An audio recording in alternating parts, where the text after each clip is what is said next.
So many people, especially after 60, think of a stroke as something that just happens, like a lightning strike out of the blue. But what if that's not the whole story?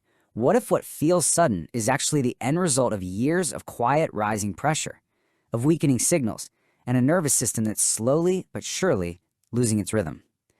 Well, we're going to dive into the incredible wisdom of a 100-year-old doctor who figured out that just a few seconds a day can help bring back that calm, stable state your brain really needs to stay protected.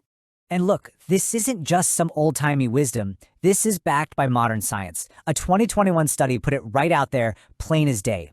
The health of our nervous system is directly and strongly linked to our stroke risk. And yet, think about it.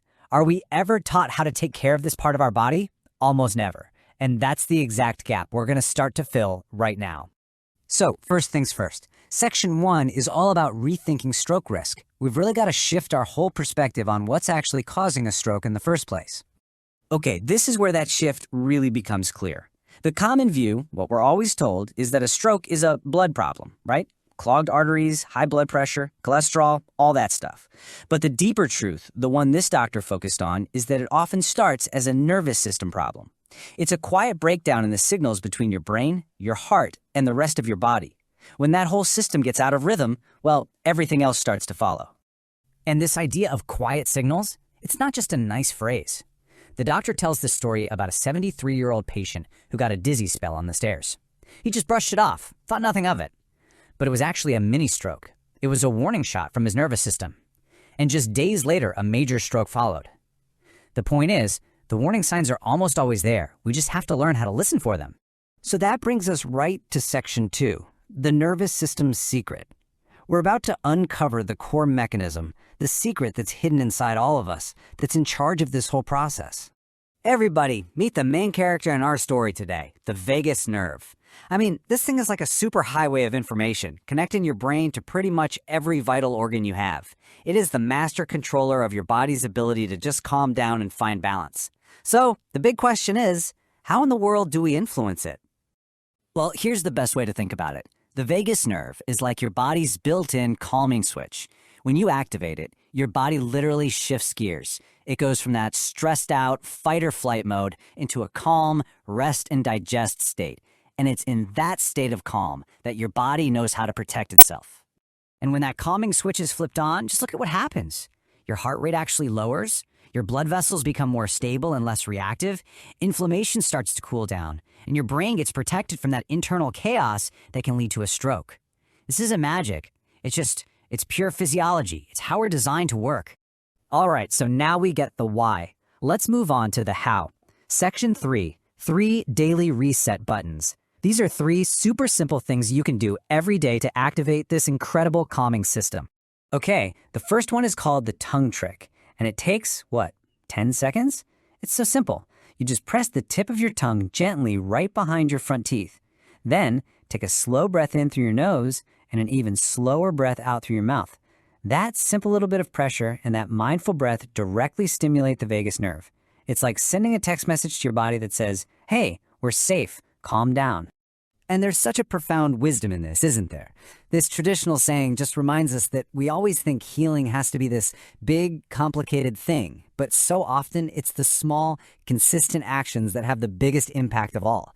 This isn't about a one-time fix. It's about reconnecting every single day. Okay, our second reset button uses the power of vibration. It's called the humming breath. You just take a gentle inhale, and then on the exhale, you create this soft sound. Just feel that little vibration in your chest and your throat. That right there, that's another incredibly powerful way to wake up and activate the vagus nerve.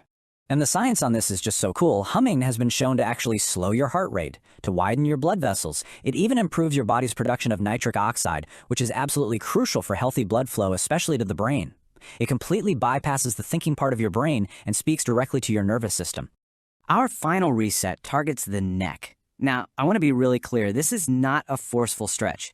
It's a slow, intentional signal.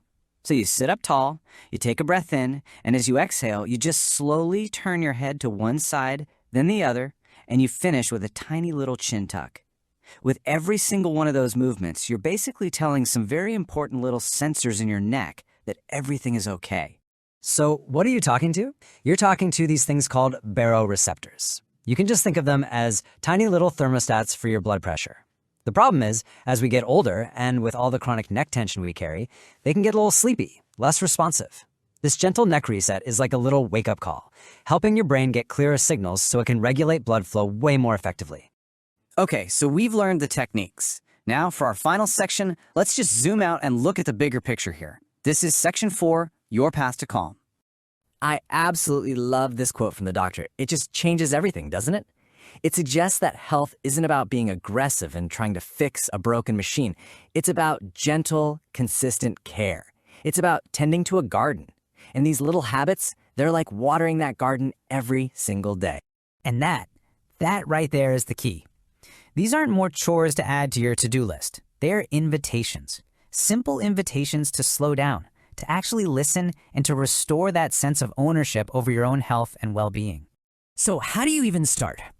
Please don't try to do everything all at once. That's a recipe for quitting.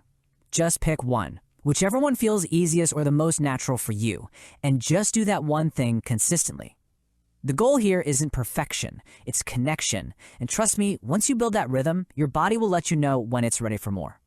So please, remember this. That feeling of being steady, of being balanced and calm, it isn't lost forever. It's not gone. It's probably just buried under years and years of noise and stress.